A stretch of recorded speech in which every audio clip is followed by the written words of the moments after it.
I like how you just took control of the show. I've never had that happen before, but I like it. I'll take it. I'm not trying to like half-ass everything in my life, be here a little bit, be here a little bit, be there a little bit. I'm not doing myself a service and I'm not doing them a service, right?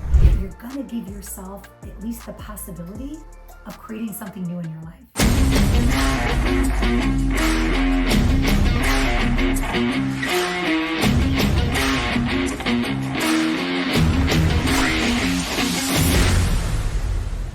Welcome. Could you hear me? I sure can. Good afternoon, Ace and Ace Academy members. So nice to be here. Yes, nice to have you here on a very special day for yourself. Happy birthday. Thank you so much. I am filled with gratitude on every level. Thank you. It speaks volumes to who you are, showing that you're doing this on your birthday. I don't know if there's a better way I could spend my special day teaching people how to be their best self and talking a little bit about conflict and its pros and its cons and how we can use it productively in our lives. So, yeah, I'm excited as well. Me and you met. Part of our journey was on vacation. I met you. Yes. And it's funny how the world works. We're here now doing a podcast, and thank you for being here. So you are a lawyer, mediator, your focus is meditation, and you also do certified life coaching, and you practice workshop facilities. Facilitator, gosh, Ace, as you sort of rattled that off, I am sort of like, wow, all of those things, under one umbrella. Yes. So my background is in law. I went to law school and, I really like to think of lawyers, honestly, as problem solvers.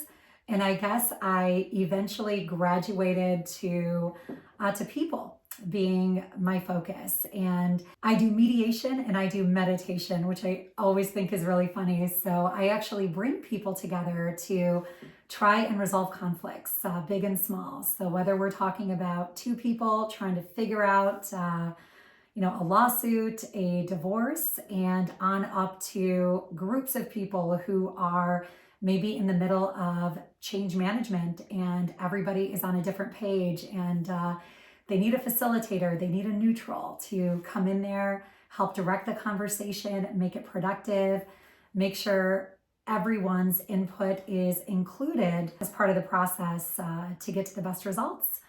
And workshop facilitating, I love the mind-body connection. So my mindset workshops are geared for corporate and definitely for teams and leaders who work together. But the transformation and the journey that I am inviting them on is a personal one, in terms of focusing on their individual growth and transformation. And then that translates to their workplace, into their lives, and they really start to see impact and change at work as well. So yeah, I always tell people that you could work on the business, you could work on somebody's skill, strategy, but if their personal life is not in the right place, then it's really a waste of time. Because I think that once your personal self is good and your foundation is strong, then you could build up upon that. But if the foundation is not there, there's nothing to build on top of that. I agree, Ace. And I think whether we're talking about our professional success, it does start personally, right? It starts in you as an individual. And I think the best way to kick off this conversation is, what you and I discussed, that individual conflict, that we have to reconcile, before we can sort of learn how to do it with others productively. And tools like meditation, mental rehearsal, visualization are all things that I recommend, whether I'm working with somebody one-on-one or working, with them in a team environment. So what is that conflict? And I know for you and I both, right, as we start our growth journey, as we start to, think about who we do want to be, that fight, that conflict is between who I'm showing up as today and who I want to be. And sort of that bridge from one place to the next. So most of us, unfortunately, do not spend enough time getting to know who we are, where we currently are. How am I showing up in my life? How do I think? How do those thoughts cause me to act? And when I act in those ways and I bring about certain experiences in my life that leave me feeling a certain way. Nobody really takes the time to get to know themselves in that way, at least not proactively, unfortunately, until we maybe face some kind of crisis that forces our hand. So most of us wait for crisis. What are the crises that I see in my work? Divorce, that's a big one. That ends up being a big one for a lot of folks on their journey. Job loss, losing someone, a health diagnosis, right? Some sort of health battle. So a lot of us, unfortunately, don't wake up unless our hand is forced. But it doesn't have to be that way. You can better yourself. You can get to know yourself in a more positive, light and environment. But unfortunately, most of us wake up that way. So that's kind of our first time that we realize that there's this gap between where we're at and who we are now and who we want to be and who we've always dreamed that we could be. And then you wake up and you're like, why am I not there? This is not the life that I envisioned for myself. How the hell did I get here? Number one. So as you start to sort of, unpack this, awareness is a big key. And Ace, I'm sure you, especially with our talks on your habits and all of these amazing habits that you've built for yourself, your morning is literally my goal in my life, the way that you spend your mornings and all of these great things that you do. But awareness is hard for a lot of folks because I think as you start to go through your day, right, and you maybe are like, wow, that just triggered me. Most people don't stop to think about what just happened, how it caused them to feel inside, and then kind of the downhill spiral from there as a result of that trigger and where it took their day or where it took their mood. And these are patterns, Ace.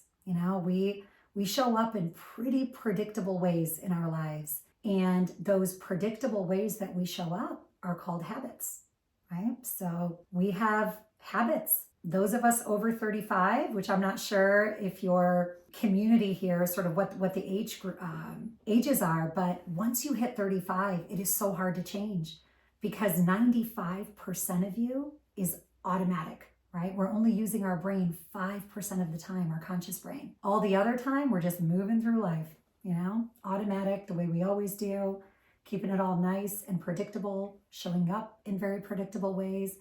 So until something short circuits that program and interrupts it, we don't wake up, and it's that waking up that becomes the prerequisite and sort of like catalyst for change. I don't know, Ace, what was your journey like as you became more aware, as you thought to yourself, all right, I got some habits, right? Some of these habits actually move me in the right direction in my life. They're good. They're productive habits, and I want to keep those. Now, these other habits, not so good, right? They're, maybe causing me to waste time in my day. Maybe they're having me not show up in the best way. My day just doesn't really feel like it's in my control. Maybe you have a certain habit of how you show up with people, how you show up on a team, how you show up for your teammates that is not productive. We got to look at all of that. And I personally would love to hear about your journey, how you maybe took some of those habits that didn't serve you and how you sort of started on that path of changing them and replacing them with better ones, because you have some great habits. Got it. I like how you just took control of the show. I've never had that happen before, but I like it. I'll take it. Sorry, it's my coach hat. I can't help it. Yeah, I think one of the key things that sticks to me as you're talking is a self-reflection. I think a lot of people, they listen to you and they're like, yeah, I know, we show up the same, things are patterns, things are habits, but they don't actually take the time to sit and self-reflect on the way they show up to all these things, the patterns that they already have, the habits that they've already built. How are those habits? What could they replace them with? All that happens inside the self-reflection phase. It's towards the end of the year. My favorite part of the year is planning for the next year. When I plan for the next year, it used to start off at half an hour years ago, then an hour, then 2 hours. Now I spend up to 7 days planning for a new year. of deep self-reflection. I've taken the last week of December off for maybe the last 4 to 5 years now, and that's very sacred time for me, whether I go get a cabin by myself or whether I spend the day by myself in my office, or I go very deep into self-reflecting on the year, reading my old goals. How did I come up with those goals? How did I do with those goals? What did I like? What didn't I like? And then taking it to the other side with how could I change it? You know, in sales, we always say like we show the client a T-chart. On the left side of the chart, we show the client like, here's your life right now. Here's all your pain points. Then on the right side, we show them after our product or service, here's all the pleasure points and how your life's going to look after our product or service. And we have to do that same exact thing with ourselves. We have to T-chart our own lives. Yeah. What's going on right now in our lives that we're not happy with? And how do we take it to the other side and give ourselves our own service? Because, you know, my mission statement is become the best version of yourself and raise that version daily. You know, which means that you never meet that top version. You continuously strive for it every single day when you wake up. But that forces a growth mindset. That forces you to wake up and realize your own mistakes. You know, I even had a phone call today.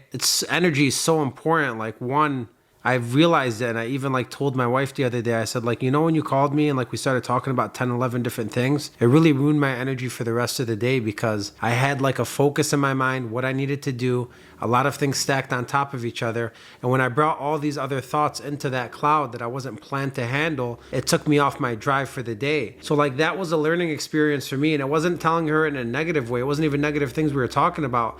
It's just that when I'm set on what I need to do for the day, I got to stay crystal clear in direction. I can't steer off. You know, yeah. I listen to Ed Milet. He's one of the coaches I have, and he talks about like how he has time where he responds to messages. He never ever responds right away to a message. He won't even read a message right away because his energy is so sacred. I love that, and I love Ed Milet, and you know, follow him as well. And you know what he's doing there is he's focus tasking, right? And I really want to get to some of the other stuff that you shared about how you spend the last week of the year. But you know, when you focus task and you put your full energy into that activity, you know, that you've parceled out, right, in your day, like this hour, I am going to respond to text messages. Imagine holding yourself accountable in that way. Like, what would that yield? You know, imagine the productivity that you could have if you said, you know what, for this hour, I'm going to respond to texts. For this hour, I'm going to daydream. Geez, why not? You know, put that in your calendar, you know, and you know, be as creative as you want in terms of how you want to parcel out your time. And it is so important to do that. I love it because we want to give our full energy to things. You know, I'm not trying to like half-ass everything in my life, you know, be here a little bit, be here a little bit, be there a little bit. I'm not doing myself a service, and I'm not doing them a service, right? And I think, you know, what you described with your wife, you know, she called you, all the best intentions in the world. There were some really important things on her mind. You know, she chose to talk to you about them in that moment, but where you were in flow. You were so aligned, right? Like your thinking and where your feelings were, you know, super aligned, laser focused on, you know, achieving a certain result, a certain goal, you know, that you set for yourself, and you really wanted to sort of keep moving in that direction. But you know, sometimes life happens, right? And it kind of, you know, interrupts that space a bit. But I think resetting and sort of bringing yourself back there, I think is important. But also understanding how hard the reset actually is sometimes. Drive you even harder next time you have a set schedule and day that you don't want to focus on other things. Now, of course, look, there's emergencies and there's family calls that obviously I'm going to answer to right away. Right? It's a little extreme, but in all, a message that could wait, you know? And then when you see people that are responding right away, like, do you think like people like, you know, millionaires, billionaires like Mark Cuban, do you think he responds to his text within seconds with the emojis and he's always typing back to people? Like, they don't have time to do that because they're so focused on a bigger picture and prioritizing their day and their tasks. So I think that has helped me. And, you know, you talked about triggers. I think triggers are very important. Like, even if you take this into a sales role, you're talking about flow and not messing up your purpose. Like, a lot of salespeople do get into funk sometime where they'll focus on something negative. Maybe like a deal they have that's supposed to close, but it fell out. They will Right. call, have the argument right then and there when it should be like secret sales time where they're trying to build business, but they can't because they have this thing and they have to go there because we're creatures of habit and they can't just let it go because they don't have the willpower or the discipline. They focus on that. It ruins their whole energy for a day. Or even like a boyfriend and girlfriend and they have arguments and like they're walking away from their desk to go argue with their significant other, come back to their desk. Like all of that plays such a big role. I think if people understood, to me, the flow is 80%. The way I feel is 80% before everything else, before the circumstances. You know, even like in sales, before I get into my marketing and what kind of leads I have and what time it is and what day it is, none of that matters. What matters first is how I approach that day, how I come as a whole to my desk. 100%. And in Ace, let's talk about some tools to be able to do that, right? So I didn't even answer your question. no, I love it. I love it. And I want to get into that reset because that's really important, especially when you're talking about, salespeople and folks who are in a, high performing role, what that looks like. But the most important thing to you is creating the space, right? From which you're going to work, from which you're going to approach your day. So Ace gets up in the morning and he spends whatever time he needs in the way that he needs it to find it, right? I find it in meditation. You find it in, the ice bath habit, which I think is so super cool. And we could talk about sort of what that's doing while you're doing it. But, for the rest of us who maybe want to try to find a practice that they could commit to and, do on a daily basis, get up in the morning and resist the temptation to grab your phone. It is so freaking hard. Like I know that when I get up in the morning, there's this sense of urgency, right? That takes over. And I don't know why, but I have this habit of wanting to grab my phone and just see what's going on. And like, what the hell could be happening at 6 a.m.? Chill out, So resisting that, right? Because I know how my day's going to start if I start there. It's happened a million times. And I could predict exactly where my day's going to go if I go into that rabbit hole. So if I can succeed in resisting picking up the phone, and I keep it far away from me now because that's the only way. I get up and I personally spend a little bit of time in silence. And I do have, a meditation, some light music just to kind of remove me from my environment. I cover my eyes so I can kind of get into that space a little easier. And sometimes my meditations are practical, right? It's about that day, right? I have an idea of how my day's going to go. I'm going to be at this meeting, possibly endure traffic, given the time I'm going to get on the road. This is the presentation I'm going to, have to give and so on and so forth. So I can use my meditation really practically to put myself in the energy in the space of being able to kind of rehearse that day, right? When I get to work, I'm probably going to have to pummel through traffic to get there. All right, I'm ready for this presentation. So I think you can use meditation very practically in that way. You can predict the things that might go wrong, right? Because a lot of us can, right? We know that somebody might bust through the door when you're in your flow and ask you some crazy question that's going to throw you off guard. And, committing that you are going to commit to resetting and not letting, sort of distractions throw you off course or keep you from achieving the things that you set out to achieve that day. But that creates an energy, right? So when we're actively doing this in meditation, what is energy? Simply defined, it's how you're thinking and how you're feeling at any given moment. And your thought and your feeling create a state of being. So there is a state of being called confidence. It needs a confident thought, and that thought needs to become a feeling. And when your thoughts and your feelings are aligned, you're unfreaking stoppable. You're a laser. But that's good and bad because I can be aligned in thought and feeling positively, right? Confidence, ambition, empowerment, etc.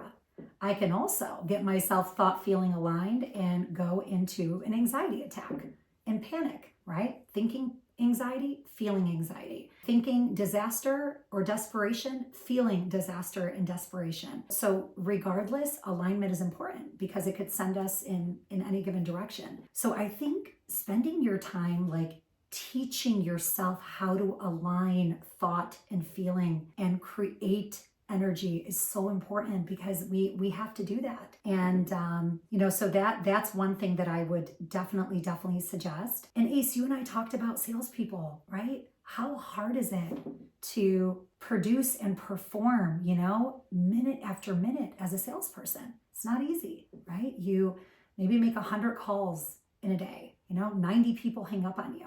5 of those calls get to, first base. And then, maybe a few go all the way. But if you have a really bad experience and a really bad call that just tanks your energy, right? You hang up. Now, if I don't know how to emotionally regulate, if I don't know how to reset myself before I pick that phone back up and call that next person, I'm taking that drained, unproductive, negative energy into the next call, right? So I'm not even giving that next call an opportunity to show up on its own terms. And I know you and I, the T-chart, right? You just talked about it. You can T-chart everything in your life. You can T-chart the last call that you just had, right? So if you can step away for a few minutes, and most don't do that, they just dial the next number, just go right, keep going. But if you have enough awareness to say, I need a minute, right? Let me get up, shake this off a little, move my body, kind of get this crap energy out of me. Let me reset that thought, get to a better place, right, in my body. And now I'm going to review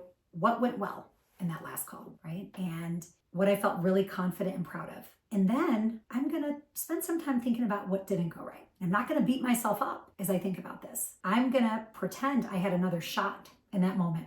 And how would I do it different, So rehearsing that sets you up for successful approach, at least in the next call, even if you don't get the result. But I think that's important. And I think it's important for people in high performance type settings, to know how to reset. Yeah, my philosophy is always like Art Williams says, all you can do is all you can do. So I always tell people the only way that you should feel regret or stress or agony is if you think you could have done a better job, if you didn't give it your all. But when I tell even salespeople or anybody for that matter, if you wake up and throw the kitchen sink at it every single day and you do everything in your power to be successful and you're the best version of yourself, therefore there's no reason to stress about the situation because you know that there was nothing more that you could do. So when you fall in love with this 100% effort all the time to everything that you do, therefore there is no need to stress or think about the future or the past. It's like everything I do, I give my all to it, and that's kind of my work ethic everywhere I go or any business that I run. I give my all to my clients. I give my all in every presentation. I give my all in every podcast. I don't go back and say what could I have done? I said, I give my all. What could I grow from? What could I do better next time? But I don't resent anything because I'm giving my all through everything I do. Same thing in a relationship. You give your all, you're there for somebody and the relationship doesn't end up working out. You don't go hard on yourself for it.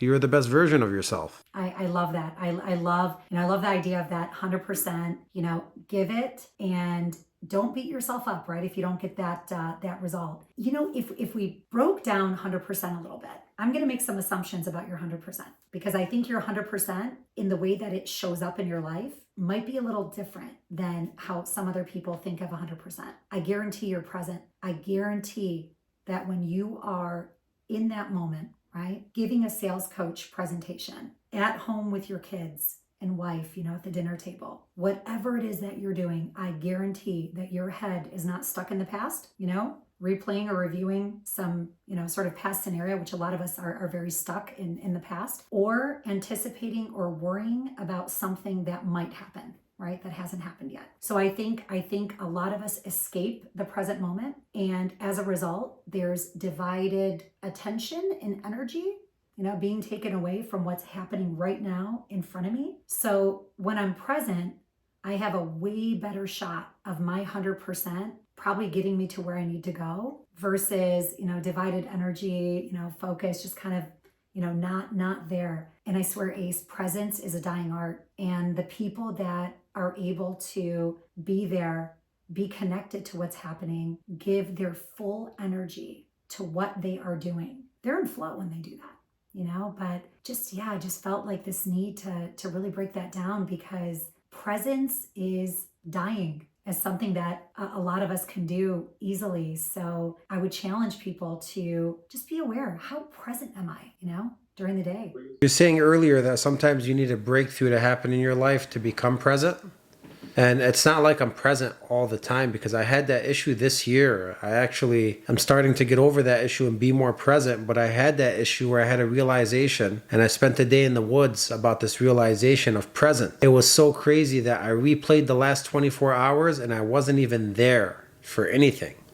because I was doing so much that I overwhelmed myself, and I was just thinking it was all work. It was all work and business and my clients and how to grow their business, and next call after next call and the next project after the next project. I spaced out throughout breakfast with my family. I spaced out with a ride I had with somebody, a 20-minute ride.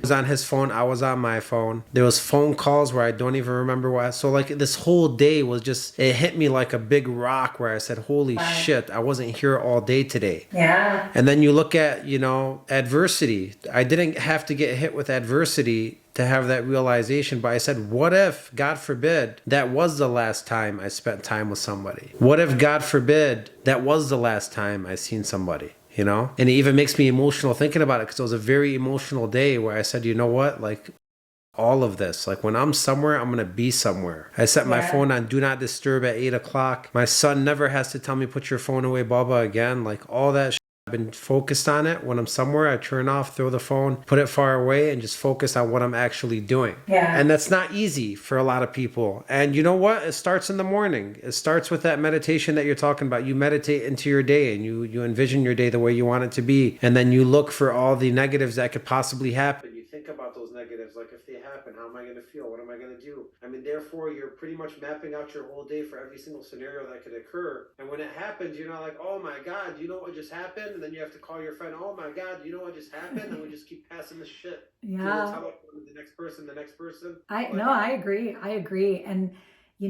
Ace, I love what you just described about, your reflection on the lack of presence, right? And all of these things that happened in your day that you didn't really remember because your energy wasn't there, right? You weren't really there. And what's the thought that you had that changed your whole perspective? What if that was my last time, right? With every single one of those people, would I be proud?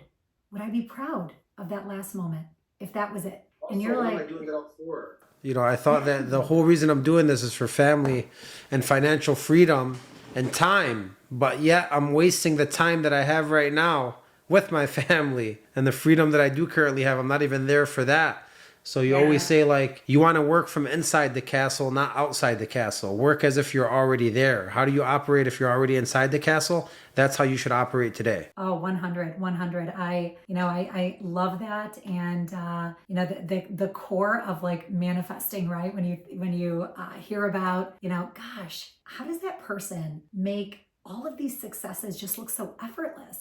And that's the other beauty of meditation, what you just described. So if I'm visualizing myself as a successful life coach, right? And I think about what would a successful life coach think like? How does a successful life coach act? How would they feel on a daily basis? And that end result, whatever it is for you, like I dream of being able to put together a TED Talk one day. That's like one of my dreams, right? So I have to start thinking, acting, and feeling in my daily life right now as if that already happened. Because if in my meditation, I can create that visual, right, of that goal happening, how would that feel, right? So I'm thinking about it, I'm visualizing it, and our brain is so beautiful because it is so objective. It does not know the difference between what you visualize in your head and in an actual experience in the 3D world. Your body reacts regardless, right? So now I'm getting a taste of what it might feel like to achieve that success. And I'm just sitting in my living room meditating. Now, if I can hold on to that feeling of already feeling like I have it, right? Because I've sort of practiced being that person in meditation, believing that I already have it and acting and showing up in my life as if it's already happened is going to cause me to go through my life differently. If I want to ask someone who's already achieved that success, what email would I send to this person? What calls would I make today? How would I prioritize these tasks in my day, right? If I'm already that person, what would that person do? So now your choices are being made from the perspective of someone who's already there. Manifesting is thrown out a lot, and a lot of us think that we could think our way into everything that we want. The secret is the feeling, is the emotion. Because if you have the emotion that is connected to that thought, now your body believes it. That's believing in the thought, feeling it. Feeling it creates that belief in it. And, feelings, again, they kind of get a bad rep. A lot of people are like, emotions, that's where I get in trouble. That's like kind of what messes me up in my life. And for better or worse, it's how we're built. Thoughts, language of the brain, feelings, language of the body. So you better get to know yourself emotionally. You better understand how this works and how to get it to behave and act and feel in the ways that serve your life, because this is the only tool we've got. If I have an amazing thought and I want to create something, what's going to do it? My body. That's what gets everything done. It's almost like people that know, like maybe elites that know a hidden secret that nobody else knows. And it's the feeling, Ace. They understand that to visualize something and make it feel so real for their body, right? As they're visualizing it. When they come out of that meditation, there's no naysayer in the world that is going to distract them from. That's what you do. There's nothing in your environment, even if that thing that you believe is possible does not exist yet. You are walking through your life as if it's already happened. So you got to overcome what? You got to overcome your environment telling you you're crazy, it's never going to happen, what's wrong with you, you're not realistic, you're not practical. You got to hold on. You got to hold on. You got to hold on to it and move through your life and make decisions and believe in something you cannot touch it or feel yet and that doesn't exist yet. That's what the greats do. That's how it started. When you asked me how did I start on my journey, I started by switching my environment. My environment being reading books, number one. Number two, listening and watching actually educational, motivational things of people that I wanted to be like. And I got addicted to it. The more I read, the more I listened, the more I watched. And that time that I used to listen to music in the car rides, which I swear to you, I probably listened to music in a car ride maybe like 3 times a month, if that. But that's been going for 5 years. You're growing when you drive. Just imagine the compound interest on that over the last 5 years of listening to something beneficial for 5 years straight every single day. And imagine what that does to your subconscious every single day as well. You talk about energy, like I watched a TikTok, speaking of not being aware of TikTok, but I watched a TikTok where they literally get in a big circle. I'm not sure if you've seen this one, and they all share gratitude to this water. Oh my gosh. I love that. I love the idea. So look what happens. They look at the water prior under a microscope, and then they share gratitude for it for about 10 minutes. They all close their eyes and they go deep, about 15 people. They look at the water after and it starts forming into more molecules and sparkling, and it's just crazy how their energy affected the water's energy. I love that. And Ace, going a little quantum physics here, but everything is energy. As are we, and energy responds to energy. And like I've heard about talking to plants and how that affects them. And I love what you just shared about about water. But I've hugged a lot of trees in my time. It's so good. Like, what do they call it? Forest bathing. I love it. Speaking of presence, like if most people that spend a lot of time watching TikTok, which I'm not against it, I have a TikTok and I think it's like that was a great video for me to watch, but they do prime your mind to what you like. So for me, it's educational, motivational, most of my feed. But to other people that get into rabbit holes, it might, prime their mind to negative things and bad things and, bad relationships things, because that's what you're seeking. So that's what they're going to give you. And if you think about consciousness and being there, one thing that made me stop wasting my time on TikTok is when somebody told me, describe to me the last 5 TikToks you watched, and I couldn't remember a single one. So I'm like, holy... Yeah, I feel that exercise too. I feel like... Yeah.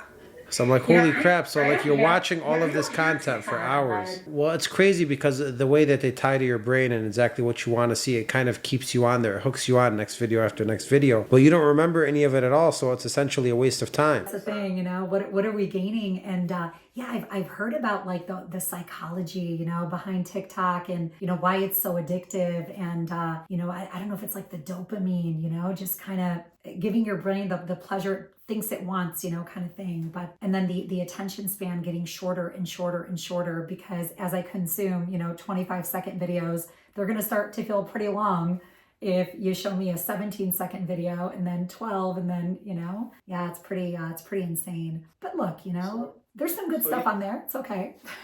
No, yeah. Like I said, I was just giving that example because I seen that water video on there. And then if you think about what people do every single day, how do you look at your commission check? How do you look at your bank account? How do you look at your house that you go back to every day? How do you feel about your car? That's all energy that's being rubbed off on energy, Right. and the way you look That's at right. things is the way they become. So to answer your question you asked me earlier, that's what happened to me. I started reading and I'm like, wow, these are some very smart people that I'm reading into. When you read somebody's book, that is a form of meditation. It's a form of therapy to me, at least, because you're leaving your life and entering another world through the book or through a movie or through a podcast. And when I started doing that and I started listening more and reading more, one of my favorite things that I say is everything in life connects.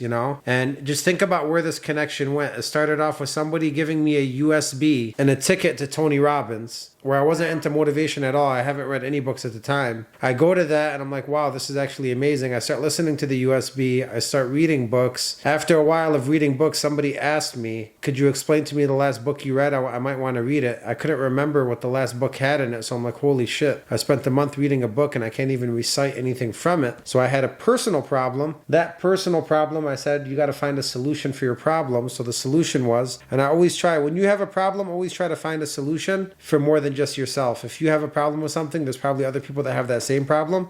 So try to solve it as a whole. Same exact way, if I ever coach one person, I spread the coaching like fire and I try to coach everybody on the same thing because more people may need to hear it. Yeah, you get that inspiration. You're like, man, I gotta broadcast this.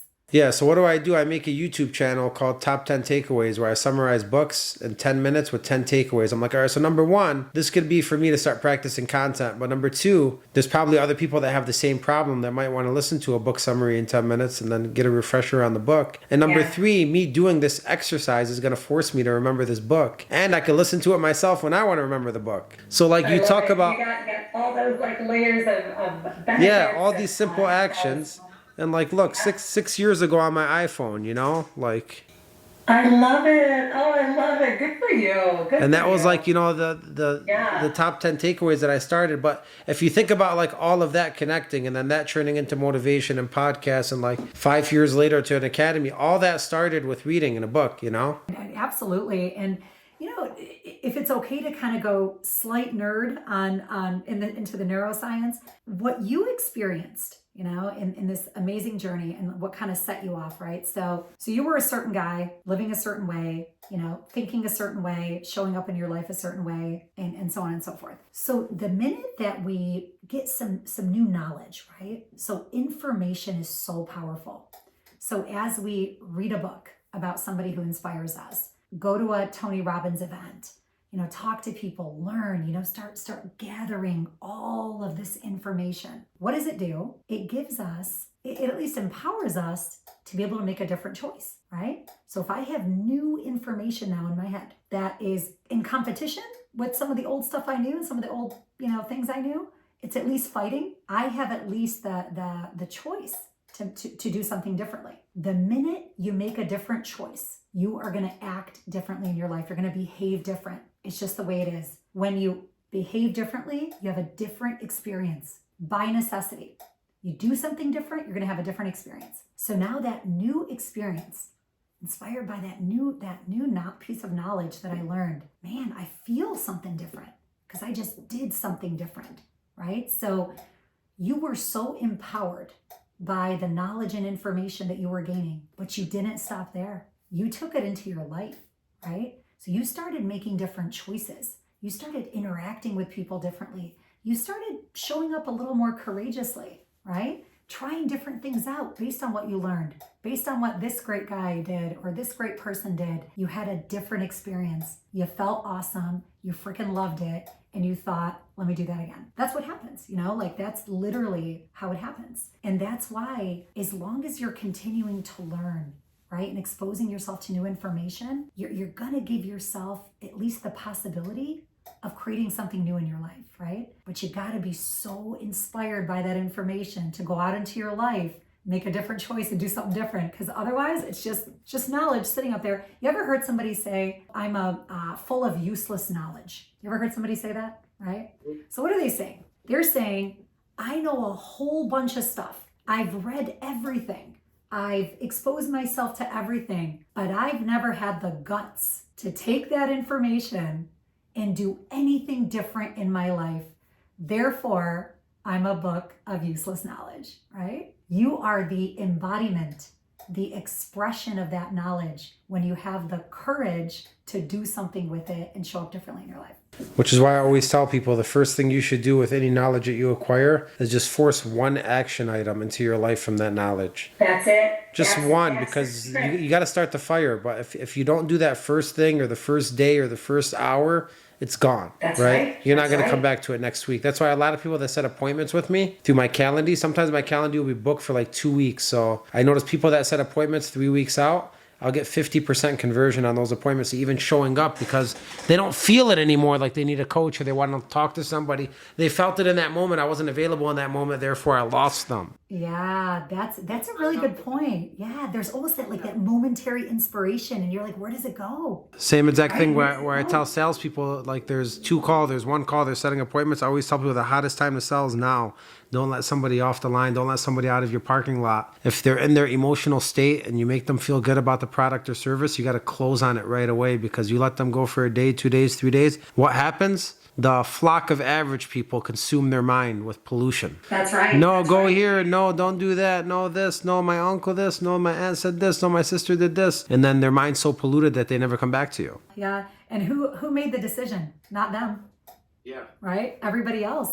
And you know, Ace, I love this topic. I wanted to see, you know, when we think about the places where we work, right? So we think about workplaces. Most of us work with people, you know, and we are people working with people, right? And one thing I've noticed as a facilitator, as someone who goes into workplaces, sometimes to clean up a very ugly mess, sometimes to be proactive and actually teach people how to resolve conflict. And what's ironic is it's the managers and leaders of the organization that usually can benefit the most from understanding, right, conflict and understanding how to resolve it, because whether they like it or not, leaders and managers are spending a minimum of 20 to 25% of their time resolving conflicts. That's just the way it is. Right? And that is data that is across the board. And I know, you know, we wanted to get into to some workplace conflict. And I don't know, Ace, like, do you see any themes? Do you are there like common complaints? Like, I don't know, what do you hear? Because I see some stuff, but I'm in certain types of organizations, so I don't know what you're seeing. I mean, I'm definitely seeing personality conflicts. I'm definitely seeing, you know, perceptions and biases, you know, kind of running the show. Personality. I don't know. What are you seeing? My mind goes everywhere, and I might shoot a text to postpone my 3 o'clock because this needs to go longer than 3 o'clock. Oh, okay. Yeah, I'm happy to stay on because I think it's important, you know. Well, so let me give you a couple. I have plenty of examples, but let me just touch on the first one that's fresh on my mind, okay? I'm at a place Monday morning. I am fired up at this place. They have me there to consult for the first half of the day, run the floor, get feedback, push energy, see what's going on, right? Kind of like a shadow. The first leader, I'm the first one there, right? They start at 9:45. I was there at like 9:30. Somebody lets me in. I wait for the first person to come. They let me in. That first person's walking in like, man, I am so tired, they say. They say, watch a game yesterday. I am just out of it. This is one of the leaders, right? Oh boy. So I'm like, come on, wake up. No time for that, right? And then it's crazy. Look at the energy. Next person walks in. I am so tired. I swear to you, 7 people walked in and they all said, I'm so tired. On a Monday morning, on a sales floor, when we have Thursday off for Thanksgiving, a shorter week where any salesperson would say, I got 3.5 days. Let's crush it. Let's go. Exactly. You know. So this is the first thing that I witness before even the day starts, and then I'm like, holy shit! Like, I start writing in my notes. You know, this is the first problem. The first feedback I gave them, and I'm not even gonna get into the day and throughout the day, but just the first like, where is the music when people walk in? Why isn't there leaders here already? Why isn't there coffee on the table? Why is the dishes still here from fucking Friday? That's like what you need to fix is the environment before you could fix the business. You know? Sure. Yeah. A leader should be forbidden from saying, I'm tired. If you're tired, go inside the office, tell somebody else, hey, I just want to get this out to you. I'm a little tired, man. You got to wake me up today. That's how that should sound. But the fact that one leader said it, it just started rubbing off on everybody. Now everybody's tired. 50 people are tired walking in because the energy was set to be tired. 100, you know, like we're a lot like that gratitude on water, right? And the way that it affected it, we do that to each other, and environment is stronger than willpower. It truly is, and it's very documented. So to overcome your environment needs such an active willpower. And if I'm this like lonely guy, trying to be or Mr. Energy and really show up and just be explosive, and I'm surrounded by sleepy people who'd rather be in bed, man, I'm just going to succumb and kind of surrender to that probably, it's not easy. It's not easy, and gosh, at a sales organization, I mean, the type of on that they need to be successful in their role, they're not, sending emails or, project managing. I mean, it's performance. So being tired is very problematic. It's like yawning. When you yawn, then it's contagious, Oh my gosh, I know. I've sat in the front before and I'm like, holy crap, the speaker just yawned. Here we go. But the other conflicts are, I'll start with the first one. Let's start with, individuals before we get into leaders and companies. Yeah. Like conflicts, I realize with individuals, like, okay, here's one, a common one. They have stuff going on outside the workplace. They come in and they're demotivated. They drag it in with them. They look like somebody just ran over their puppy. And look, a lot of things they're traumatic. It's not like everything is just, there are some people that, they'll weigh on the side of like, all right, get over it. It's not that big of a deal. Like, come on, it's a small argument, or it's small this, or it's just a hit on your bumper. You can get it fixed. You have insurance. Like some people will take those small things and let them spread the wildfire. But then there's more, intensive cases where it's like something serious. Maybe a family member's sick. Maybe there's big conflict going on at home. Maybe there's financial struggles. And then that ties into them. So that's the first conflict that I want you to address. How would you address that for somebody that has stuff going on outside the realm of work, and then that stuff occupies them during the realm of work? Yeah. That is a great one. And I swear I tried to think of 3 categories, and that was one of them, when I was sitting down and thinking about this topic. Look, we all are going to have difficult things, right?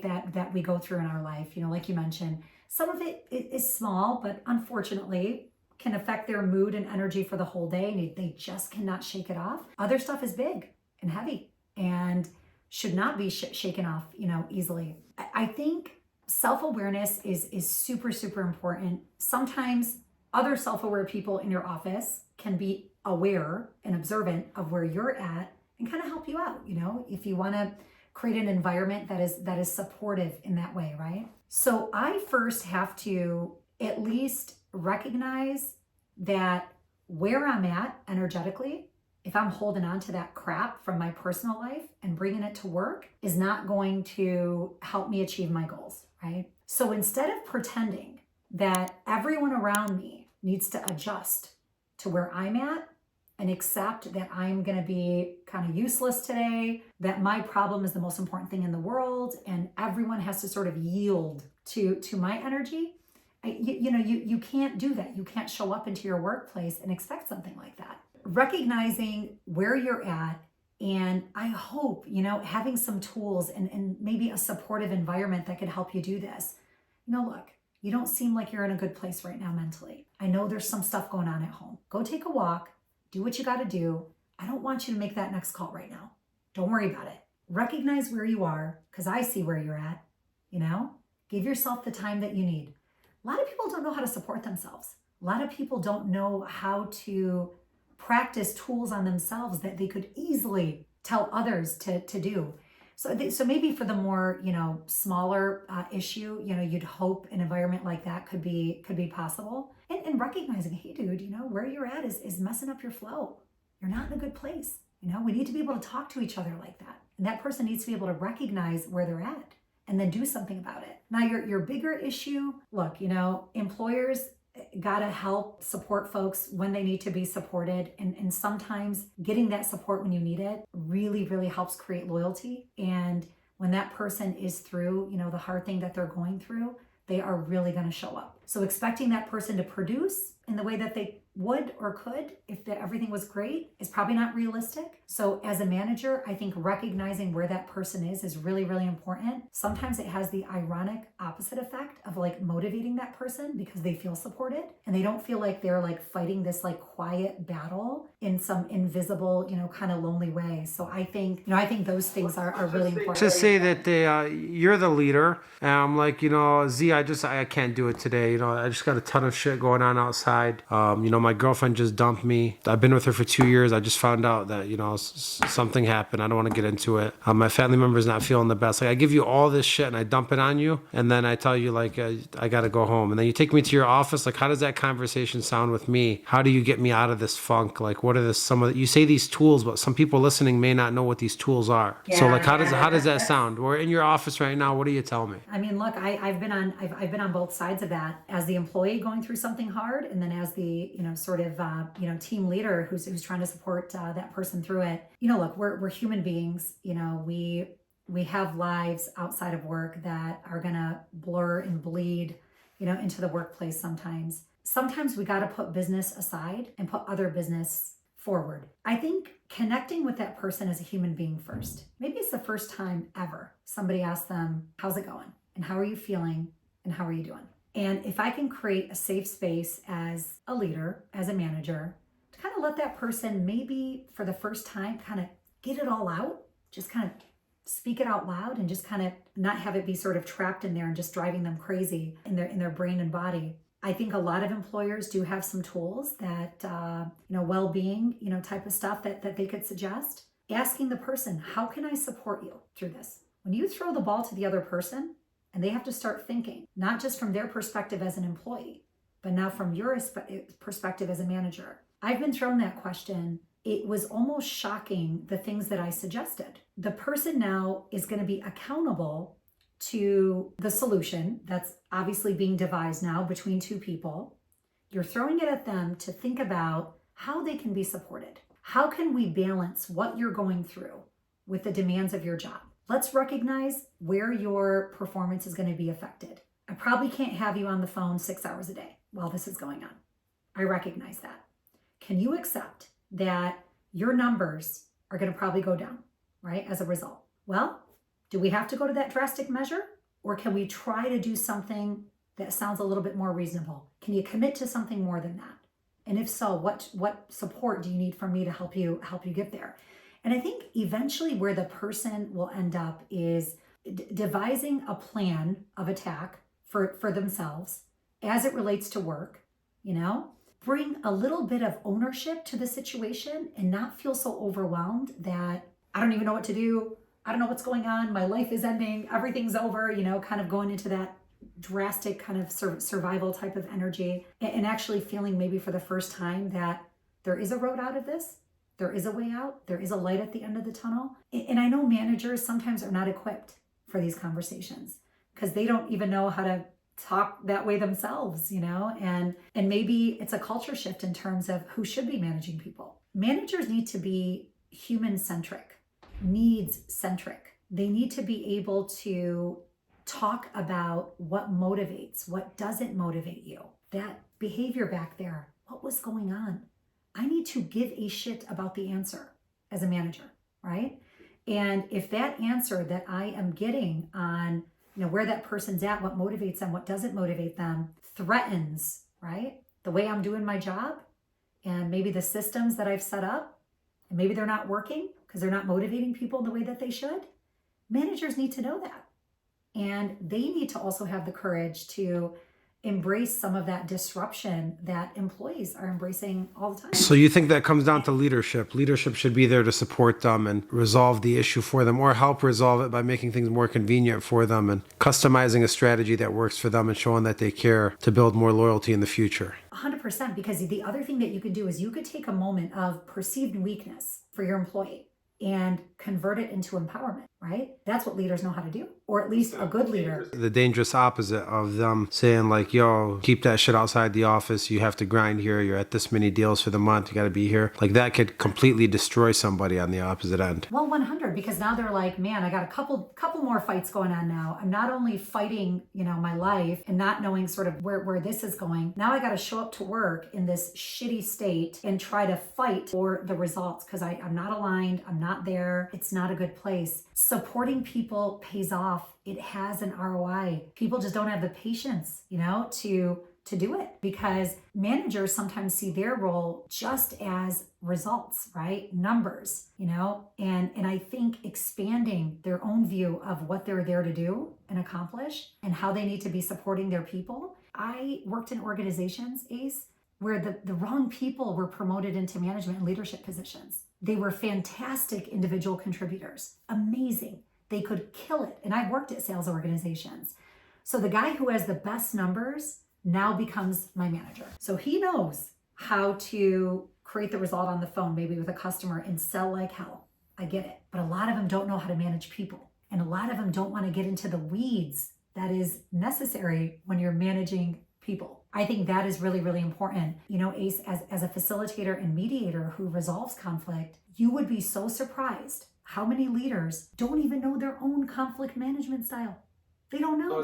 So it seems like you work with leadership teams on how to resolve that for the individuals. You don't work directly with the individuals. So both. So everyone's in the room, right? But when I go into an organization, I spend time getting to know each person, knowing their role, who they work with, how they work together, before they even tell me what the problems are. I need to know how everyone's connected, right? And when you go into these rooms and you're facilitating this discussion, you're trying to get productive dialogue happening with people. And I ask, leader in the corner, what would you say your conflict resolution style is? Talk to me about that. They don't know, right? And there are styles to resolving conflicts. Maybe you're going to see more often, because it's aggressive, is what they call a competing style, right? So that is when I'm very assertive, very uncooperative. My need, my concern needs to win out, right? Above all else. So if that's the way I resolve conflicts in my life, because that's the only way I know how. Now I go into the workplace and I got to work with people. My conflict resolution style applied to every scenario is going to be a disaster, because that style is great when we're talking about maybe emergency situations. There is no time for the fluff and discussion and getting everyone's input. We need to act. There is an emergency. We're at risk of losing a multi-million-dollar client. We just heard that they're going to sign with someone else. We need that person in the room doing stuff, right? And then you have folks who avoid conflict altogether. They don't deal with it. Shockingly, leaders are like this.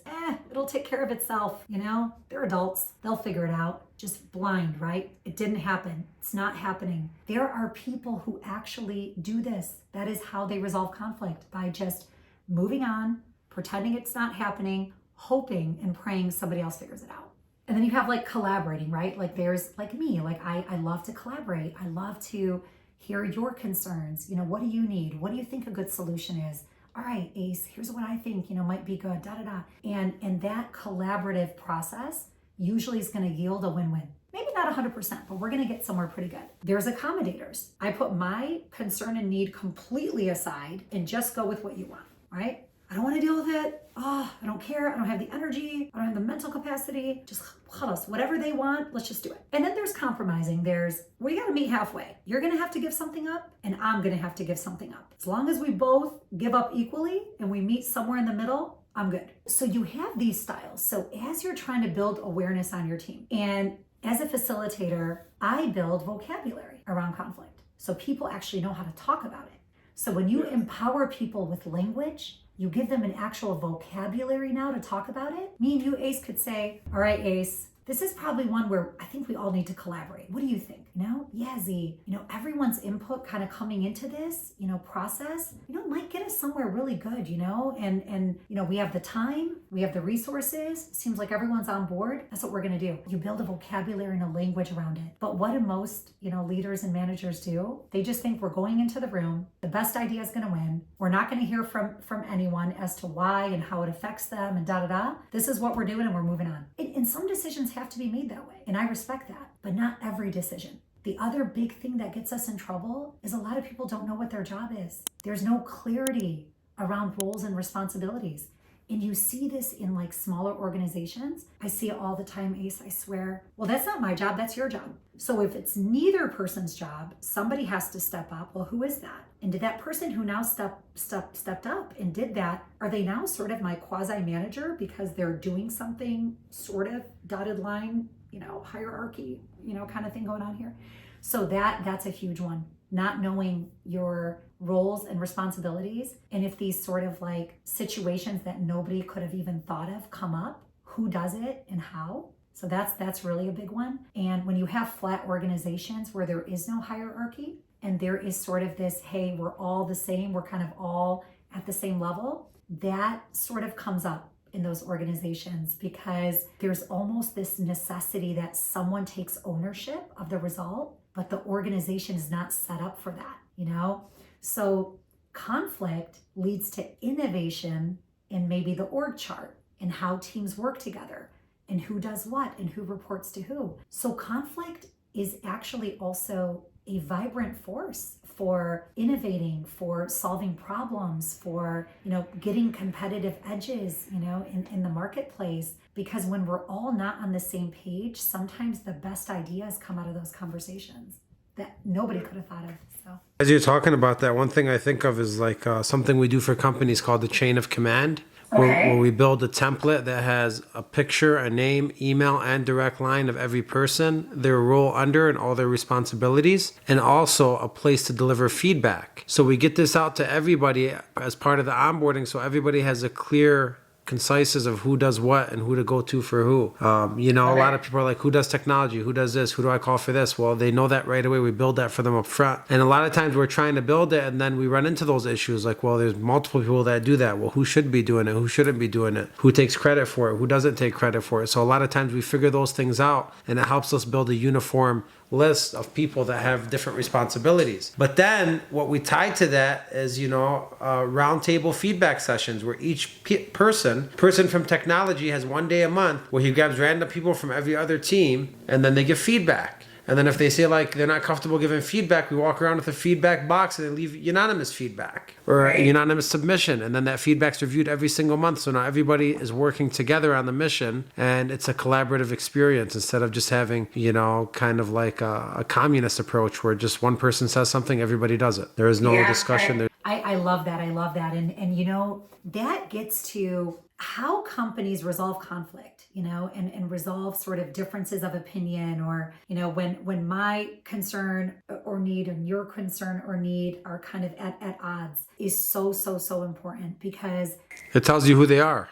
At 100, it tells you what they value, right? So if I don't even have a process that exists for feedback from my team, do I value it? No. Right? So I think your values are demonstrated on the ground, in what people can see and what they can interact with and, what they believe is the case. And I am always so pleasantly surprised, but not surprised because it's happened so much. You'll get a bunch of people in the room, right? And I'm like, oh man, everybody in this room wants something different. How the hell are we going to find consensus here? Right? And you start facilitating this discussion, right? And you start with, sort of where everyone agrees, right? On the main goals, the mission of the company, what we all want, what success looks like, etc. There's this beautiful thing that happens when you give people an opportunity to share, be seen, heard, and acknowledged, have their idea breathe and be alive now in this room and have others hear it. But as they hear others do the same, and as this sharing is happening, a process is happening in their brain where they're like, wow, I thought my idea was the best idea. And I thought that was the only way. Now that I heard from Ace, wow, man, he really has me thinking that could be be really cool. And that could kind of be maybe a more efficient way to resolve that. And this is all happening silently in their brains, right? So it's not this outward sort of, oh, wow, I didn't realize the limitations of my idea, or da-da-da. Because what happens at the end is everyone is on board with something because they've had a chance to go through this organic process of sharing. It's almost like a silent masterminding going on, but I'm kind of taking what I hear and comparing it to what I thought and kind of what my idea, and I'm kind of going through this process, and I'm learning, and we're all getting to that really great idea together. And I ask him at the end, how do you feel that we didn't necessarily go with what you walked in here with? He goes, I feel good. And I thought this was a great process. And I just thought it was awesome that all of us got to share. And at the end, it's not getting your idea or your thing to be the resulting, action that the team takes. It's the process that matters. And that process is amazing. Yeah.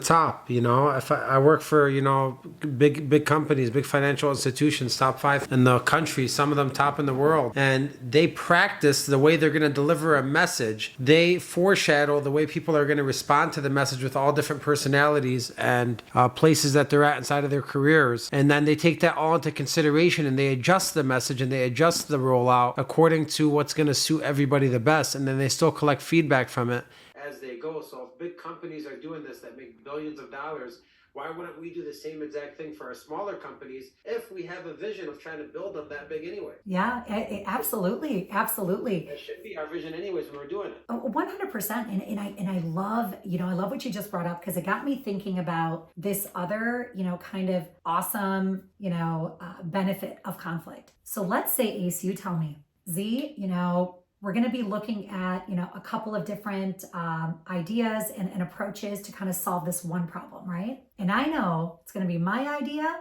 up against potentially your idea. And I know a few things about you. And I know that our personalities maybe are not necessarily the same and our approach is not the same. But they ask us to both get into a room and figure it out. So how much better prepared am I going to be knowing that I'm going to have to convince, or at least make a really good attempt to have this person understand and see something from my perspective. And I know how different he is, how much in conflict our, world views are, or, whatever the case may be. You up your game. You up your game. It's like when I was a lawyer, the guy on the other side is brilliant. He's going to be prepared and so on and so forth, and we're going to battle together. I better be ready. I'm going to show up with my best versus, yeah, I know I'm going to be in a room with someone who's just going to do whatever I want and probably go with whatever idea I come up with. There ain't going to be that much adversity there or that much of a challenge or, really any of that. I don't know.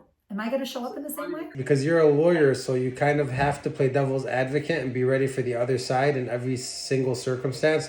And that's kind of what you do in the morning too, and you meditate about your day and every circumstance. Yeah. So it kind of ties into which one did you do first? Did you do it with law first or with meditation first? I did it meditating, and I swear, Ace. So you meditated before you were a lawyer?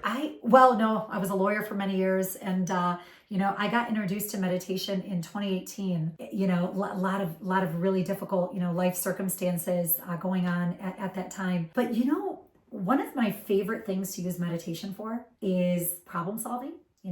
Getting clarity, because my crazy chaotic brain that created the problem cannot solve it. We know that. We've heard it. It's Einstein's, beautiful quote. So that the minute I relax my body, right, in meditation, and the relaxed body will eventually signal to the brain, you're safe, chill out, right? And then the brain kind of says, I hear you, body. All right, let's get aligned. Let's get into this relaxation. So your brain is very compartmentalized when it's firing on all cylinders. During the day, it's got to do, all of this crazy stuff, and it's in all of this, crazy space. But when you're meditating, all that shuts off, right? So your brain now unifies. It just becomes this beautiful unified thing. It thanks you for turning off and giving it a break. Thank you for the love of God. You're off and you're letting me do my thing. So as your brain is doing its thing, I have had meditations, Ace, where I swear I've had this problem. I do not know what the solution is. And I'm just like, it's like gnawing at me, I'm like, what do I do? What do I do? My brain gets clear. I'm sitting there and just, it comes. That's it. Or I realize it's not a problem. I've just been seeing it that way, or it's not my problem. Wow, I can delegate. I can, do this. I can kind of, so meditation has so many practical benefits, that visualization, that mental rehearsal, clarity to be able to solve problems. We think creatively in meditation or meditative states. That's where you create at the end of the year. When you are sitting down and thinking about how this year went, how next year is going to go, and how you're going to get there. That's a frontal lobe activity. The environment, all that's got to go, man. All that stuff has to go. So you got to be in that space, and that's where you're at when you do that. If you go through my virtual academy and you go through my mindset course, you probably covered 70% of my criteria already. Oh gosh, okay, but guys, you should still join and get all of the the how-to, the formula. And like I told you, you're gonna host your own course on there for 2024. It's part of the goals, so we'll definitely keep you engaged with that. But yeah, no, I talk about blackness meditation. I talk about problem-solving meditation, meditating into a problem. Love it. And I also talk about meditation into affirming your reality in your day. Those are the 3 that I practice at least. But of course, the ice bath has been a new form of meditation that I've realized just doing that, which is a vicious cycle as well. I love it. And I told you, I have read about, just even turning on cold water, right, in the shower, and you do it in an ice bath, so that's just like level 10. There's this reminder when you can put your body in those kinds of conditions, right, and not choose comfort. You're choosing discomfort every time you do that. It's a shock to the body. It reminds your body someone else is in charge. And I think those kinds of things are important. Even just sitting your body down to relax in meditation. You know how many people cannot do that, Ace? They can't. And I ask my clients, I said, please, can you start with 3 minutes and set your timer? Just sit there for 3 minutes. Your body's going to fight you. It wants to get up. It wants to eat. It tells you this is stupid. It's a waste of time. There's 50,000 things going on. You tell that body, that animal, to sit and to stay. And you teach it through practice who's in control. Now you need it. Your body's your tool, and it's a beautiful tool, right? And it runs on feelings. But you have to just put the driver back in the driver's seat, of your life. And I tell people, if there's anything you get out of meditation, I don't care if you sit there and think all your chaotic thoughts, let your brain go haywire. As long as you just sit there, you are accomplishing something, You're resetting that boundary. 100%. That's good. And I know we took a lot of time. I love this. And, I'm just so excited. Wow. Yeah. Talk about vision casting. Oh, please, yes. I think when you're talking to these companies and you're trying to resolve how to keep everybody involved, there's something called vision casting, where the company vision is up here, and then everybody inside of your company's vision has to fall within your vision, so everyone's vision is moving forward together. And I think that's important while you're trying to get people involved, because if you're like, this is where the company needs to be, and this is where I want to be, and this is this, but nothing to do with them and their vision. For example, I have somebody that does my ads and my content for me. My vision for him is not that you're going to make my ads and content forever. It's we're going to get so good at this and make so much, revenue and get so much new clients off ads that we're going to need a whole team, and you're going to run that team, and then maybe we could provide the same service for other companies, and now you're running an ad company within my company. Yeah. So he has a growth path within my growth path, and his vision falls under my vision. And that's super important for anybody that's a leader or a company owner listening, that what is your vision? And then how does every single person inside of your organization fall into your vision? And how does their vision cast under your vision? Or with your vision? It's not even under. Yeah, I love that. I love that, and especially if you are set up in a way where, you're an entrepreneur, right? And you are working with, vendors and, folks who sort of support your company and your vision. And yeah, like hearing about their vision and what matters to them and what motivates them, it ripple effects, right? To you and it's great. I love it. I love it. And if you care about their vision and they care about yours, that's going to enter the space as well. And speaking of visions, Ace, I do this sometimes at companies, and I'm always surprised by the answers I get. So you'll go into an organization, right? And they have this like really big general mission statement. And as you go down the line through the C-suite, middle management, and how do they think what they do is making that vision happen? And you go down and you go down and you go down. So the most connected to the vision are the guys at the top. They know that their very important job is contributing pretty directly in a way that they could see and touch and feel to that vision. Now, as you go down into like more support roles or, whomever, it gets a little bit blurrier, and you got to really think outside the box. Like as a facilitator, like I've asked, just the person who answers the phone part-time, how she thinks that she is supporting the vision of them changing the world, in this particular way. And she's just the after hours, kind of person who picks up and take messages. And as you talk to someone like that, layer one is, I'm here and I work here. Layer two, and as they start to think about how everything they do ripples up and makes that next person's job possible, nobody can do what they do without you. And sometimes that's the message, and that's how everybody's connected to that major goal. But you'd be surprised how insignificant people think they are in organizations. Well, I'm a man of processes, so I always say you got to build a process for your business that keeps that in front of people. Yeah. Like your contribution to the pie, a weekly email that comes out with your contribution to the pie, and it shows every single person and what they're contributed to the overall mission, and keeping that in front of them.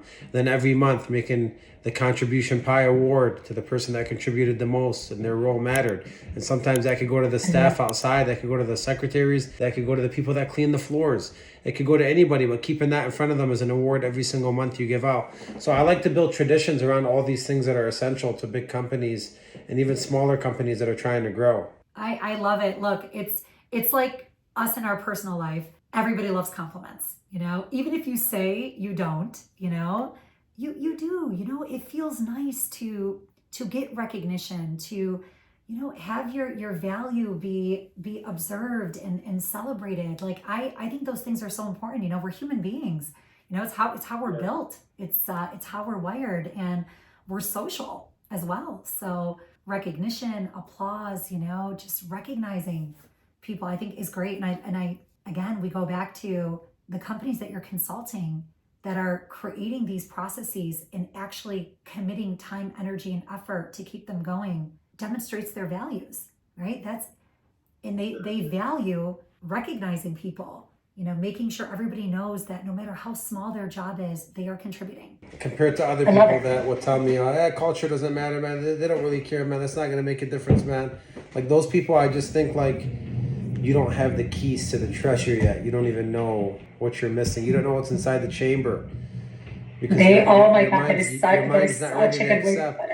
Yeah, same with people that don't meditate or don't focus on their self and spend time alone and self reevaluate and things like that. Like there's a chamber that you're missing. Everybody listening, please unlock the chamber within and see what you're missing. 100.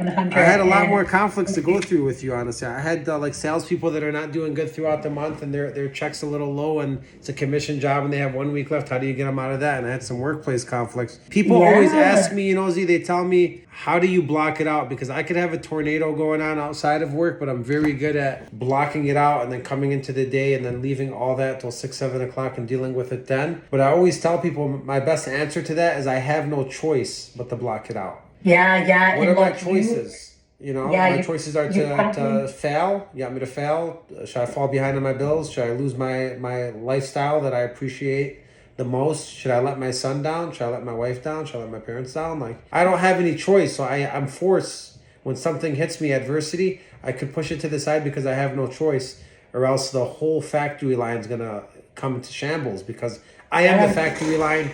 You are your factory line. You're the whole assembly line. I agree. I guess just to create a positive spin on what you just said, you have connected what you do every day to some very big whys. And I didn't even hear you in any of them. I heard family. I heard, all of the people that depend on you, right?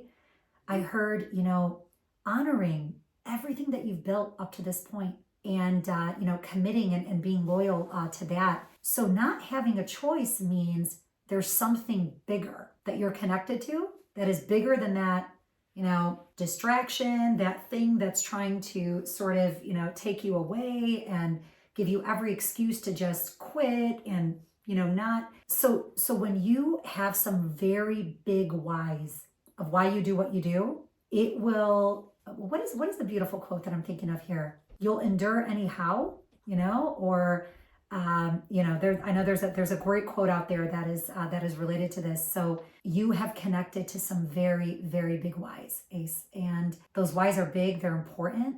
They define your life and the vision that you have for your life. So any pesky little thing that gets in the way is just that. It's a pesky little thing, and you are going to get through it. That pesky little thing coming through does not bring the tower down, does not make that skyscraper fall. And you know what else that pesky little thing does? Causes you to build resilience, because you fight for the vision that is the true vision of your life. And that little thing coming in the way, trying to, distract and, deter and make you deviate, man, I'm going to really hang on to, what I'm doing. It's challenged now, so I got to fight a little bit more, but I held on, and got that train back on the track. And I think that makes your skyscraper resilient, as opposed to strong, because those are two different things.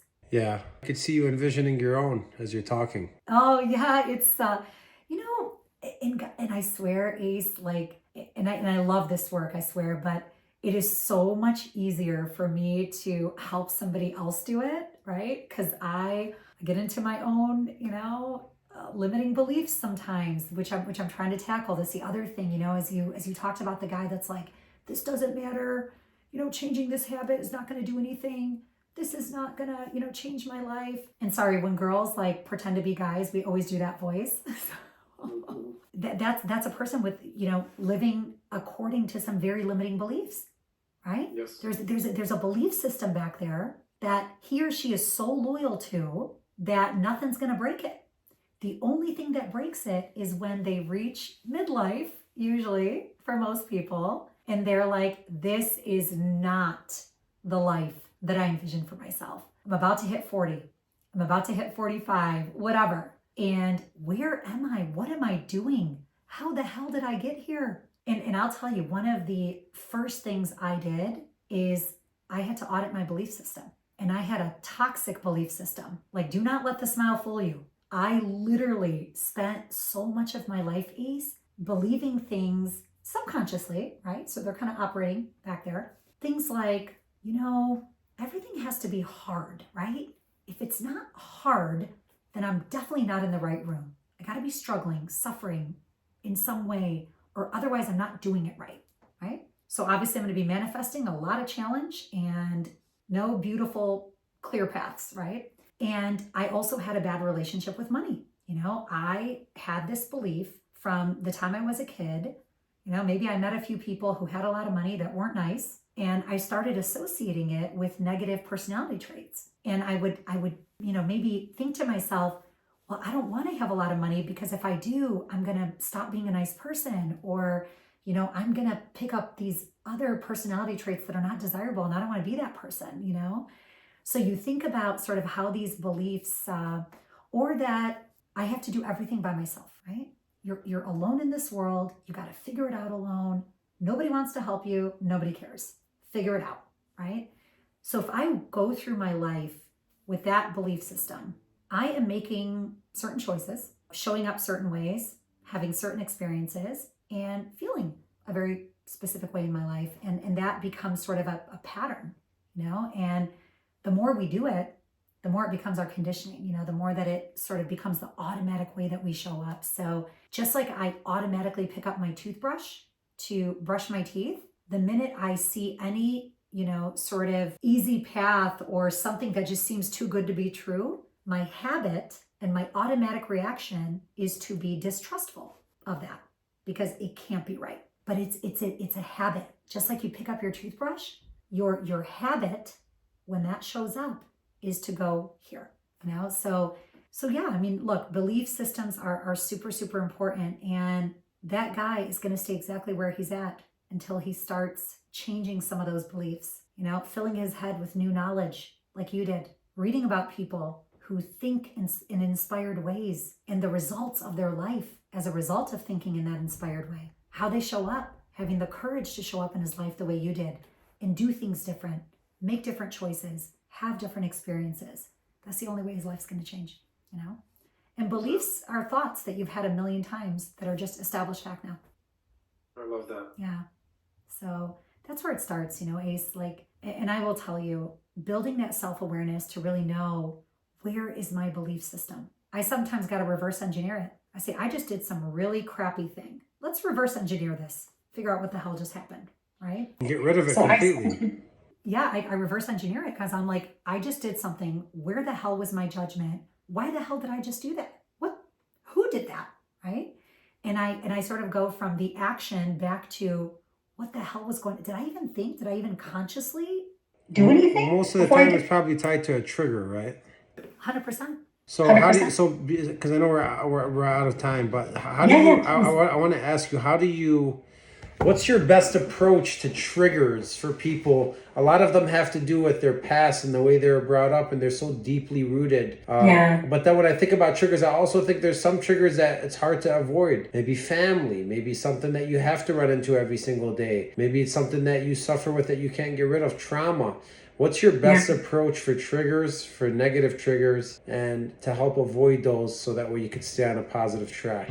Yeah, you know, and I wish we could set up life in a way where we're just going to be in a trigger-free, you know, environment all the time and just kind of walk through and never getting triggered, but we are going to get triggered. So one of the best lines that Dr. Joe Dispenza, one of my awesome gurus who I learned all of this from, he says, wisdom is a memory without the emotional charge, right? So as I get triggered, I'm not just triggering a memory, I'm triggering the emotion, right, associated with that memory. And it's causing me to show up a very specific way in this present moment. That shit that happened before ain't happening now. But what got triggered was the past event, the emotion associated with that past event that is now making me show up in a certain way in my life. Step one, recognize that you were triggered. Step one, notice. Don't beat yourself up. Don't say, I'm dumb, I'm stupid, I'm weak. That's what I used to do. What the hell, you know? So I had this like anger about it, and obviously that's not helpful. Recognize that trigger was a slippery slope. Took you somewhere that you didn't want to go, right?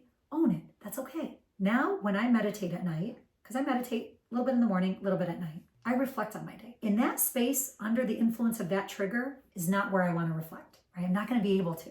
You know, I need space for that. And that's what meditation provides. So now it's nighttime around 9 o'clock, and I'm going to sit down for 15 minutes. I'm going to reflect a little on what happened today. Z, you were triggered today and made you feel a very specific way, a very familiar way. What's going on? What's underneath that, right? And as I peel these layers, if I have the courage to do so, sometimes I only have the courage to peel a couple, I get to the core emotion that has been unaddressed most of my life, that I now have to sit down, face, process, and determine if I'm ready to move forward and encouraged to show up a little differently in my life. So I'll give you an example. Self-doubt paralyzes me. Complete paralysis, right? When it shows up, so how does it show up, right? It shows up in really sneaky ways. So just when I'm on the brink of maybe believing in myself enough, right, to do something courageous and outside of my comfort zone, self-doubt shows up and it creeps in such a sneaky way, Ace. Oh, come on, Z, you're too old for this. What are you doing? You know, let's go back go back to what you know, do what you know. All of this risk-taking stuff.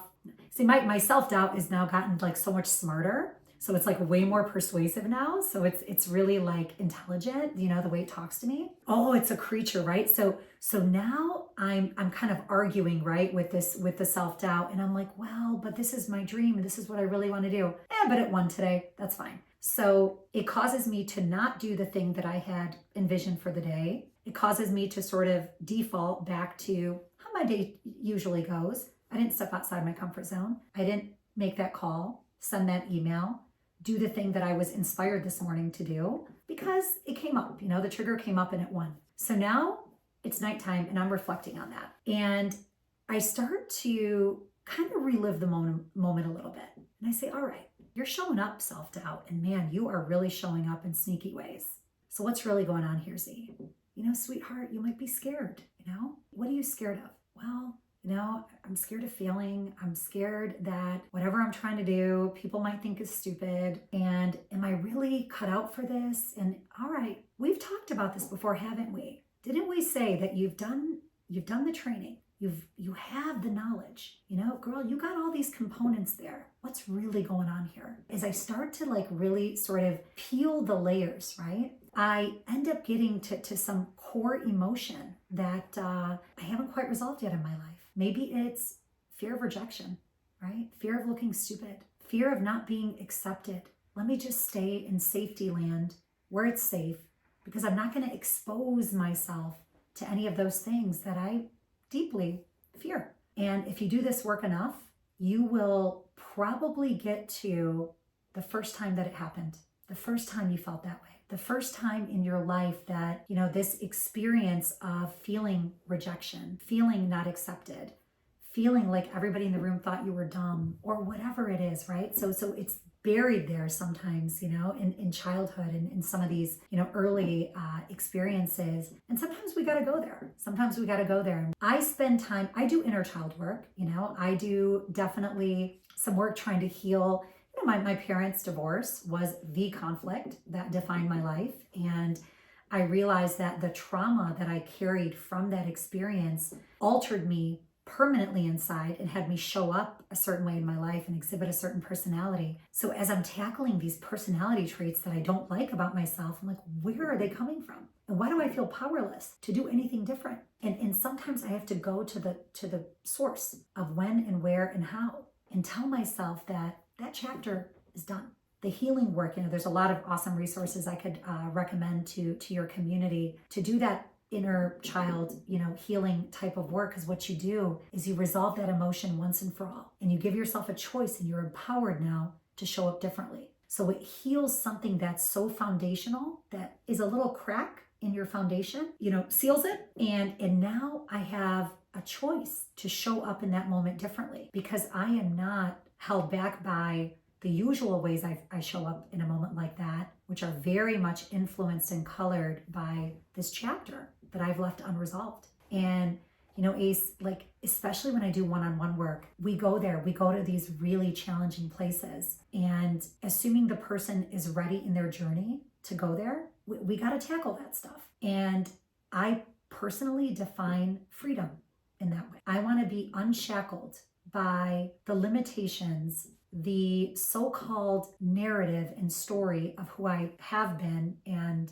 who I thought I could be and nobody else, and sort of unshackle these limitations, these limiting beliefs, these emotions, these places that I go to when I'm triggered, and believe that I have a different choice in that moment. That's freedom. Because when I get triggered and I default to those very predictable patterns, conditioned over many, many years, I am enslaved. I am not free. So my job and my goal in my life is I want to feel that type of freedom, to be, to live, to express, to make a choice, to do anything in my life unshackled by that.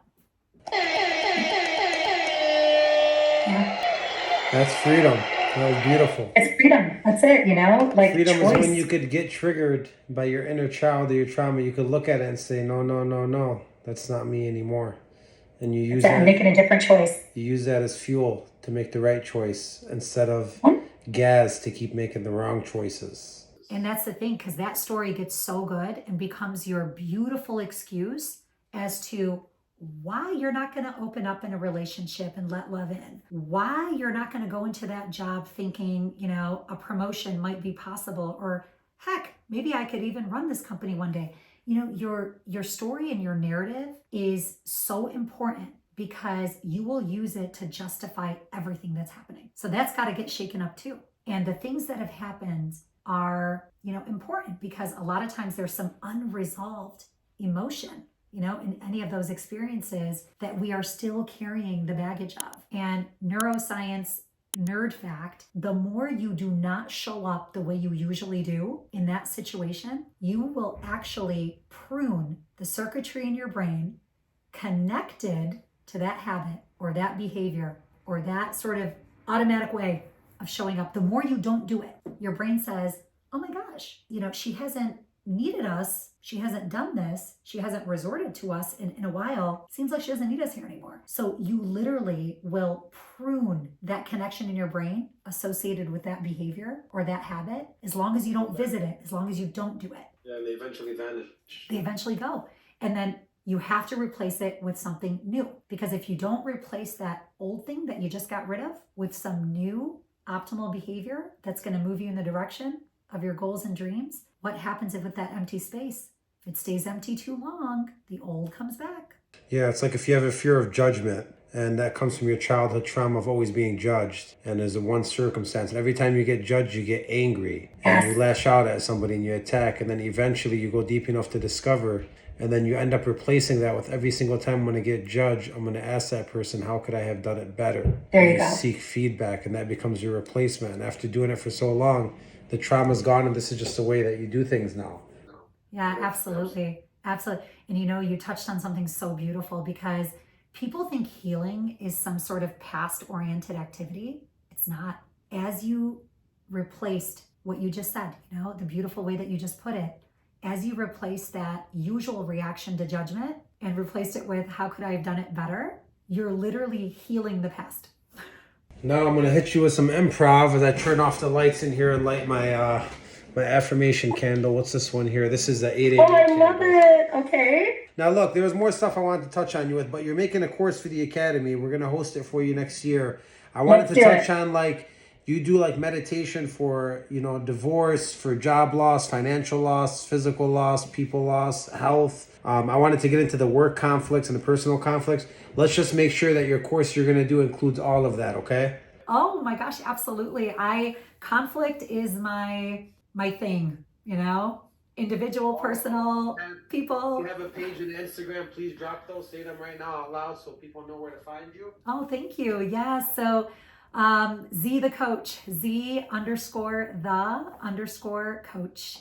And, I look forward to, being a part of this amazing community, continuing to learn from Ace and, the amazing community of Ace's Academy, and just being a part of it, helping it just get bigger and better. Any way that I can serve and help people, I am always in. Now here's my issue, Coach. I need you to walk me through a meditation live. Oh my goodness. Oh my goodness. All right. Let's see if we can get into that kind of a headspace. All right. So I'm gonna try to be inspired by meditations I've done. Can I tell you my problem first? Yeah. All right. So here's my issue. All right. I'm very trying to stay present. I was present during this podcast. I've been present, but I have about 4 or 5 more meetings today, which I'm blessed to have, because these are my clients, right, that I'm blessed to have. But I also have big projects for 2024, big goals I'm trying to tackle, a lot of things on my mind. What kind of meditation could you give me right now to kind of clear me of these things, to let myself know everything's going to be all right like it always is? You work on them and flow. Stop trying to tackle and think about everything right now in the moment. Yeah. So I would definitely make you fall in love with presence. Oh my gosh, that's literally what called to me as you were talking. So assuming we get, the ambiance, and I would say, Ace, relax, relax your body as best you can, take you through the various body parts, and Relax the body. Relax the body, right? So let's spend a couple of minutes kind of just relaxing your body, and notice the places as you're trying to relax. For example, your legs, up to your core, your arms, your shoulders, your neck, your head. If you pay attention, you might notice some resistance in some of those places. Honor it, notice it, give it the time that it needs to kind of work through and dissipate. And then I would invite you, as you're relaxing, to just sense space. Sense the space around you. Sense the space in front of you, to your right, to your left. And in a few moments, I'll ask you to even try to sense the space behind you. And as you relax, Ace, your body should be starting to feel a little bit different, a little lighter. And it's okay if there's still some thoughts going through your mind. Welcome them. Tell them not now, and you will get back to them very soon. I, Ace, am practicing presence. And I hope that it's gotten quiet enough to hear your beautiful heartbeat, noticing your breath, and as you continue to relax, and hopefully some of those thoughts that maybe are still lingering around up there, it's okay. You can honor them, but just tell them you'll be right back. And as you continue to relax, try to recognize and notice this feeling. Sometimes presence, feeling our heart, noticing our breath, could make us feel tingly. And I invite you, if you'd like, to maybe think about something that makes you feel grateful. I know your family is the center of your life. Maybe connect with that moment, the first time you held your son, and what that felt like. That feeling when you held him involved such presence, and the moment was so beautiful and so perfect. It did not need anything else added to it to get any more perfect than it was. And gratitude, Ace, requires presence. So when you think about the value of presence in your life and the magic that it creates, it allows you to witness moments, to be fully in them, to be connected to them, and hopefully enjoy the feeling that came to you when you thought about holding your son. Presence is beautiful.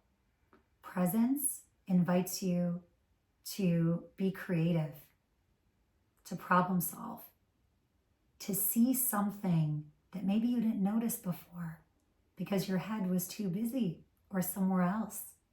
You know, Ace, the practical value of presence and what it means to your life personally and professionally.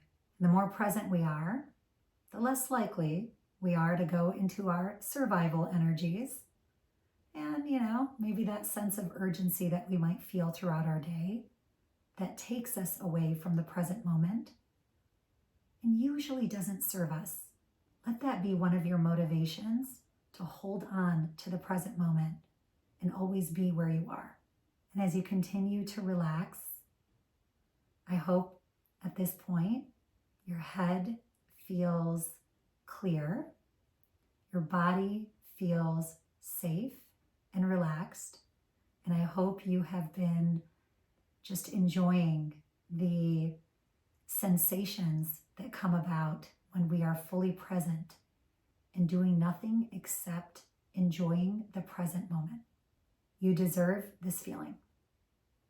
You are worthy of this feeling, and this feeling is empowering.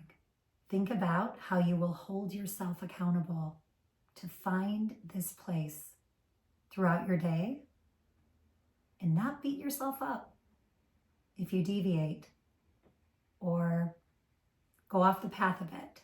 That's okay. That sometimes makes our resolve to commit to it even greater when we've experienced a moment or a day where we lost it. Let it motivate you. And as you come back to the 5 senses, give yourself a couple of moments to come back to your body, this space and time, inspired to execute the day in a way that serves you. Good. You're awesome. Good. I'm back. Oh, yay. I just, I had to close my eyes. I'm like, ooh, I kind of, and you know, it's really beautiful to slow down, isn't it? Yep. It's so beautiful. I'm really glad that your community has this community to, you know, just get the tools and the inspiration and the motivation to do some of this stuff, you know, and see their life change as a result. Well, thank you for being on the show. We Thank truly you. appreciate you. We'll have you back for part 2, and we're excited to see your full virtual course and your weekly calls you're going to be available for the Academy next year. We're excited for it. I'm excited. Make it special for us and get ready to wow everybody and give them the best 2024 of their lives. Thank you so much. Yes, here we come. Thank you. Thank you. Happy Thanksgiving to everyone.